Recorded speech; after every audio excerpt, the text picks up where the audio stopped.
भाजप आघाडीचं ठरलं, मात्र काँग्रेस आघाडीचं काय? उपराष्ट्रपती निवडणुकीत काँग्रेस आघाडीचा उमेदवार कोण असेल असा प्रश्न उपस्थित होतोय। नवी दिल्लीत आज या संदर्भात बैठक होणार असल्याचं देखील कळतंय। तर उपराष्ट्रपती पदासाठी काँग्रेस आघाडीचा उमेदवार कोण असेल असा आता प्रश्न आहे। काँग्रेस कोणाचं नाव देणार हे पाहणं महत्त्वाचं असणार आहे आणि या संदर्भात नवी दिल्लीत आज बैठक असल्याची देखील माहिती समोर येते।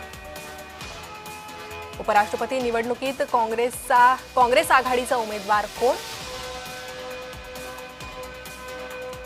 नवी दिल्लीत आज या संदर्भातली महत्त्वाची बैठक। रालोआकडून चेहरा जाहीर करण्यात आलेला आहे, नाव जाहीर करण्यात आलेलं आहे। उमेदवारीसाठी CP राधाकृष्णन हा ओबीसी चेहरा रालोआनं दिलेला आहे। मात्र आता काँग्रेस आघाडीचा निर्णय होणं अजून बाकी असल्याचं कळतंय। काँग्रेस आघाडी उमेदवार म्हणून कोणाचं नाव पुढे करणार हे पाहणं महत्त्वाचं आहे आणि काँग्रेस आघाडीची या संदर्भात आज नवी दिल्लीत बैठक असल्याचं देखील कळतंय।